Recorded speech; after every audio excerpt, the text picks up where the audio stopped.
Hello everyone, welcome back to my YouTube channel. আজ ছিল রামনবমী আর বোনের স্কুল ছিল ছুটি, তাই ভাবলাম আমরা দুজন মিলে আজ পুজোটা দিয়ে আসি। সকালবেলা বাবি বাজার থেকে ফল ফুল ডাব সমস্ত কিছুই এনে দিয়েছিল। আমরা শুধু দোকান থেকে ধূপ আর বাতিটা কিনে প্রথমেই গিয়েছিলাম রাম মন্দির। রাম মন্দিরে গিয়ে দেখি অনেক লোকের ভিড়। আগে না এই রাম মন্দিরটা ছিল না, সকলে শিবতলাতেই পুজো দিতে যেত, ওখানেই রাম পুজোটা হতো। খুব রিসেন্ট এই রাম মন্দিরের উদ্বোধন হয়েছে, তাই সকলে এখানেই এসছে অঞ্জলিটা দিতে। আমরা রামজির কাছে পুজোটা দিয়ে ধূপ বাতি জেলে আরো অনেক জায়গায় যাব পুজো দিতে, সেটা তোমাদের সাথে অবশ্যই শেয়ার করছি। মূর্তিটা কি সুন্দর লাগছে না? যেসব ভক্তরা এখানে পুজো দিতে এসেছিল তাদের জন্য জল বাতাসার ব্যবস্থা করা হয়েছিল।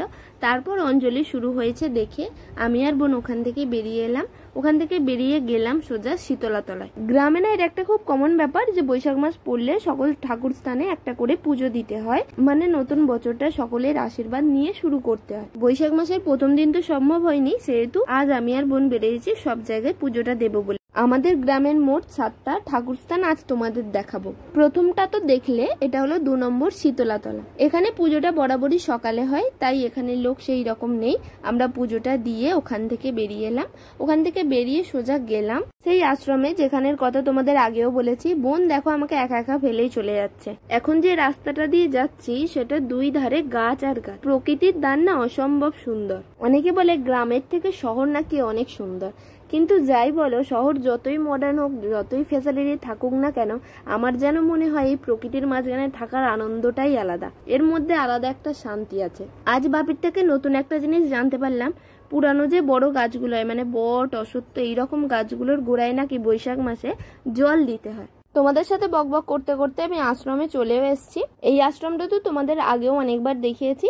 আশ্রম থেকে ফেরার পথে একটা ঘটনা ঘটেছে। যে রাস্তা দিয়ে এসেছিলাম সেই রাস্তা দিয়ে ফেরার পথে দেখি রামজির সবচেয়ে বড় ভক্তরা, মানে হলো হনুমান, আমাদের রাস্তা আটকে বসে আছে। কোনোভাবেই ওই রাস্তা দিয়ে আমরা আর ফিরতে পারলাম না, আমাদেরকে অনেকটা ঘুরে ঘুরে আবার ফিরতে হয়েছে। যে রাস্তা দিয়ে ফিরলাম সেই রাস্তা দিয়ে ফেরার সময় দেখলাম ওখানেও একটা রামের পুজো হচ্ছে। ওনার হয়তো দর্শন পাওয়ার জন্যই আমাদেরকে এতটা ঘুরতে হলো।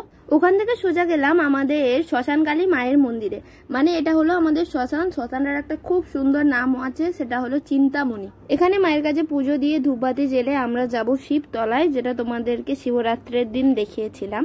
এখানে এসেছি যখন ভাবলাম মায়ের দর্শনটা তোমাদেরকেও করিয়ে দিই। এরপর ওখান থেকে আমরা বেরিয়ে এলাম। চারিদিকটা সূর্যের আলোয় এত সুন্দর লাগছে সেটা বলার মতো নয়। আজ তো প্রচন্ড রোদ উঠেছিল, যার জন্য আমাদের অবস্থা তো খুবই খারাপ। শোনো না, আমাকে রেখে দিয়ে খালি আগে আগে চলে যাচ্ছে। ওই যে দূরে আমাদের দুটো হিরো হন্ডা দাঁড়িয়ে আছে। এই এত রোদে এত গরমে না এই হিরো হন্ডা গুলোই আমাদের ভরসা, বুঝলে তো। তাই হিরো হন্ডা নিয়ে বেরিয়ে পড়েছি। বেরিয়ে আমরা চললাম শিবতলায়। শিবতলার মন্দিরটা তো তোমাদের আগেও দেখিয়েছি শিবরাত্রির দিনে। শিবতলায় এসে আগে আইলির সঙ্গে দেখা হয়ে গেল, তারপর আমরা আগে পুজোটা দিয়ে দিলাম। আজ তো শিবতলায় প্রচুর লোকের ভিড়। আগে আরো অনেক ভিড় হতো, এখন যেহেতু অনেক জায়গায় রাম মন্দির বা রাম পুজো হচ্ছে সেহেতু শিবতলায় এবারে ভিড়টা একটু কম। তোমাদের তো আগেই বললাম যে আগে শিবতলাতেই রাম পুজোটা হতো। কাকিমা তাই এখানেই অঞ্জলি দিতে এসছে। শুধু কাকিমা না, এখানে অনেকেই আছে যারা অঞ্জলি দিচ্ছিল। 3 দিন আগেই নীল ষষ্ঠী ছিল, মানে নীলাপতির বিয়ে। হর পার্বতীর মূর্তি, সেই জন্য এখানে এখনো রয়েছে। সাথে রাম ও সীতারও পুজো হচ্ছিল।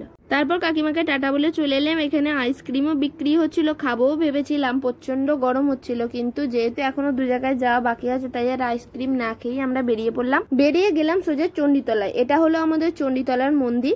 এখানেও পুজো খুব সকাল হয়, তাই কেউ ছিল না। আমরা পুজোটা ঢাকা দিয়ে রেখে মায়ের দর্শন করে ফিরলাম। চণ্ডীতলা থেকে বেরিয়ে আমরা সোজা গেলাম মা মনসা তলায়। আমাদের গ্রামে এই মা মনসার মন্দিরটা হচ্ছে সব থেকে জাগ্রত মন্দির। দশহরায় বিরাট বড় পুজো হয়। এটা হলো মহাদেবের মন্দির আর এটা হলো মা মনসার মন্দির। আমাদের গ্রামে যার যেখানেই যে কোনো শুভ কাজে মা মনসাকে পুজো দেওয়াটা মাস্ট। শুধু মা মনসাকে নয়, আমাদের এখানে যে কোনো শুভ কাজে 5টা ঠাকুর স্থানে পুজো দিতেই হয়। আমরাও দিয়ে আসি। ভাবলাম তোমাদেরকেও মা মনসার দর্শনটা করিয়ে দিই। এরপর পুজো দিয়ে মাকে প্রণাম করে ফিরছিলাম বাড়ি। তোমাদের কিন্তু আজ আমি 7টা ঠাকুরের দর্শন করে দিয়েছি, তার জন্য একটা লাইক তো তোমরা করতেই পারো বলো। আজকে এতটা পরিমাণে গরম ছিল না আর এতটা ঘাম দিচ্ছিল, মনে হচ্ছিল এক্ষুনি মাথা ঘুরে পড়েই যাব। বাইরে তো আইসক্রিমও খাওয়া হলো না, তাই ভাবলাম বাড়ি ফিরেই একটা রিফ্রেশিং ড্রিঙ্ক বানাবো। তার জন্য বাড়ি ফেরার সময় দোকান থেকে নিয়ে এসেছিলাম জলজিরা। জলজিরা দিয়ে আজ রিফ্রেশিং ড্রিঙ্কটা বানাবো। আর চিনির বদলে দিয়েছিলাম বাতাসা, লেবু, নুন, কয়েক টুকরো বরফ আর জলজিরাটা, সেই দিয়েই বানিয়েছিলাম একটা রিফ্রেশিং ড্রিঙ্ক। একটু পুদিনা পাতা থাকলে আরও ভালো হতো, কিন্তু সেটা আর এই মুহূর্তে পাইনি। এক কথায় বলতে পারো নিম্বু পানি। দেখতে যতটা রিফ্রেশিং হয়েছিল, খেতে কিন্তু তার থেকেও রিফ্রেশিং ছিল। আমি, বাপি, সোনু তিনজন মিলে চিয়ার্স করে খেয়ে নিলাম। তোমাদের সাথে দেখা হবে আরও অন্য কোনো একটা ব্লগে। আজকের মতো এটুকুই, টাটা।